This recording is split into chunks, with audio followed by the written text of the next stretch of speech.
Ladies and gentlemen, on behalf of Manila House, this is Bambina Olivares, the Director of Programming, welcoming you to today's webinar entitled Detours, a Conversation about Art. This is a very special webinar for us at Manila House because we get to feature 4 of our members who are all exceptional artists. Jay Yao, Tracy Anglo-Dizon, Carlo Calma, and Wonhee Delgado, or Hui, whose recent artwork is currently part of an ongoing exhibition at Leon Gallery under the auspices of another friend of Manila House, Derek Flores of DF Art Agency. And Wonhee, coming all the way from South Korea, right? Just tell us, and I know you've had a baby recently, so artist and mother, the new mother at the same time. So tell us like a little bit of how you got into painting, into art. I actually started painting since I was very young. My mom is also an artist. So I started to paint since I was like 5, and I remember going to her studio and then paint along with her. And it came really natural for me to pursue my art as a career. So I went to RISD, Rhode Island School of Design, for my undergrad. And after I graduated, I went back to Seoul and graduated from Seoul National University. Yeah, so and I'm continuing painting. So how has it been now with a young child now, an infant, really, and working at the same time? Or had you finished all the works for the exhibit before you had the baby? Well, I actually for this opening, I had 5 total of pieces, and 4 pieces are already finished, and I was on a process finishing the last piece. So I was working on it, and I don't know. I think after I don't know, somehow after I have a baby, I feel like I also had an urge to feel like I want to keep going on the painting. So I tried to go to the studio like almost every day, and I had to make sure that make sure that I paint at least like certain hours per day. Okay, and your studio is near your house or separate? Is it within your home? My studio is away from, it's maybe like 20 minutes away from my house, so it's not so far away. Okay. Well, Wonhee is really interesting. I think your images, you have animals, and then it's kind of a little visceral as well, and then there's a little bit of fantasy. So do you want to like talk a little bit about that? Sure. So the recurring theme of the interest is the juxtaposition and the analogy of food and bodies. And we visually like enjoy the classical beauty of body and food. And as you might know, the term, thank you for doing that, food porn, which refers to a glamorized the visual presentation of food. I'm interested in how both can be perceived in a similar way, but also like both play with opposing elements and aspects such as reality and illusion, desire and memory, a coexistence and beauty, the unsightly, and the simultaneously attractive and vulgar aspect of perception and emotion. And the biggest painting, which calls Earth Painting, like its title, it's about how we easily forget what we have. So basically, depending on the message that I would like to convey through each piece, I add and subtract the image that I collect and archive. And I try to add the sense of the tenderness, hardness, ambiguity, and texture and change brought on by passage of time, and the sense of sight and touch to sensuously react together in my work. I usually like get the inspiration for the work title from the song lyrics and the title.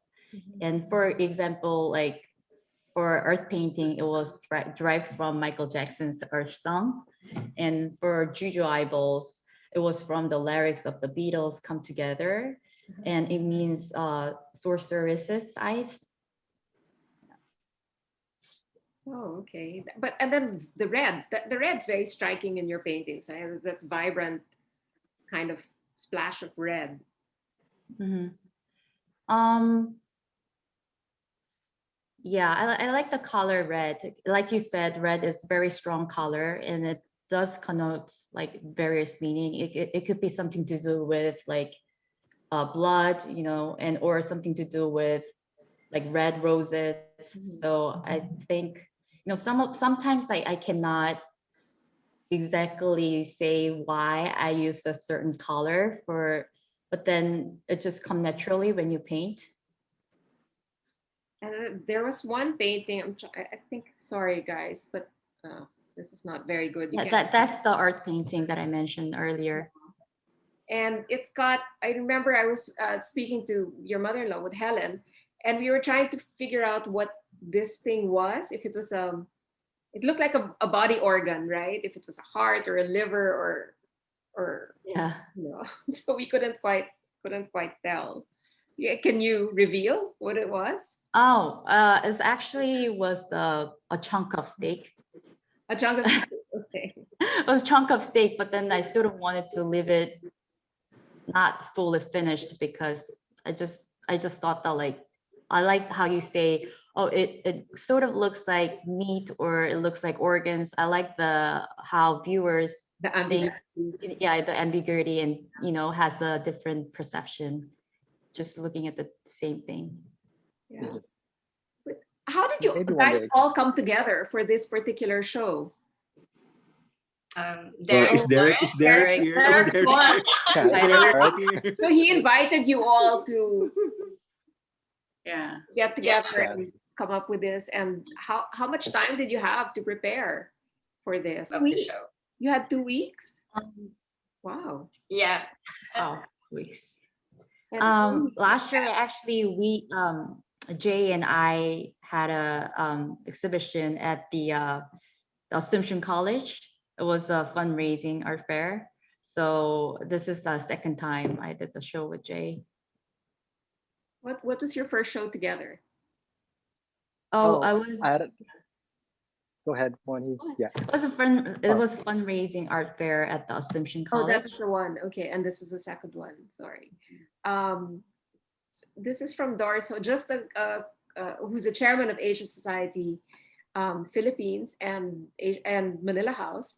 I have a comment here from Tonico Manahan. Congratulations for getting all these young creative geniuses together. Not only do they express themselves through their art, but are great at verbally expressing themselves.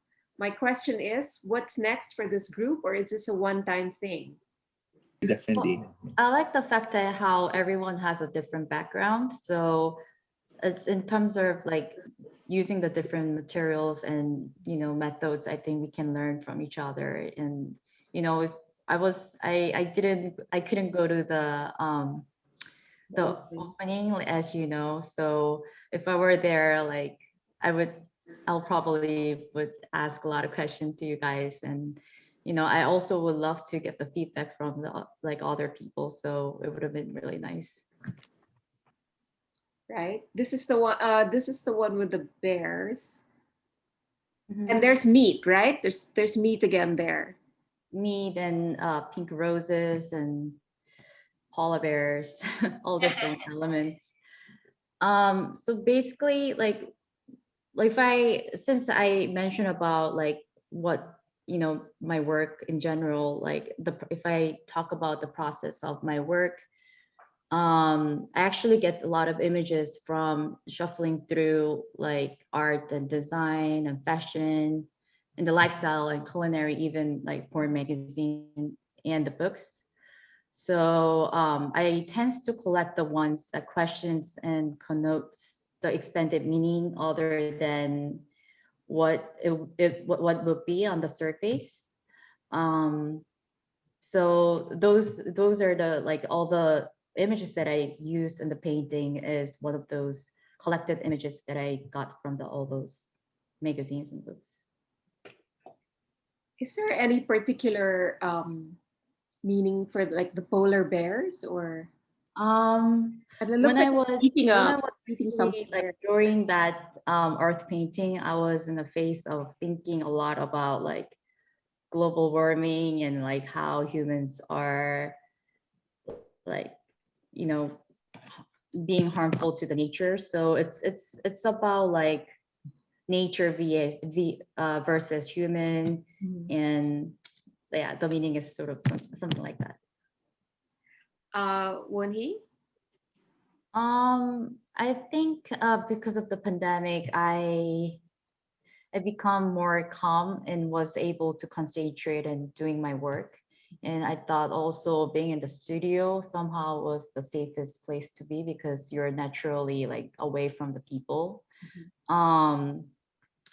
But like the pandemic, it changed the way I do things in daily basis, but then it didn't really impact like topic of my work. But I think entering the motherhood sort of effect more on changing the, you know, like effect on my work more than the pandemic. But with, so like during the time that I have in the studio, like previously, like all the works that I did that for the Detour pieces were all from oil painting, but then these days I'm working on acrylic, and I'm actually getting really fond of it, fond of using it, because I realize you can use so many different textures. Like there's gel mediums and all different kinds of things they invented, newly invented. So this is like, I'm sort of studying those kind of different textures and things and trying to see the possibility how I can utilize it in my future works. And in spite of the pandemics, I'm so glad that I had this opportunity to have this show with all these fellow artists. Yeah, so I feel like even if it's pandemic, since we all have a show, we actually made a progress. Great. Everyone for joining us today. This is great. Obviously, you've had a good pandemic, creatively speaking, it seems like. So there's always a silver lining, as they say. Everyone, and goodbye. Have a good evening. Thank you. Thank you. Thank you. Thank you for having Bye. us. Thank you. Bye. Bye. I'm gonna turn off the recording now. Okay.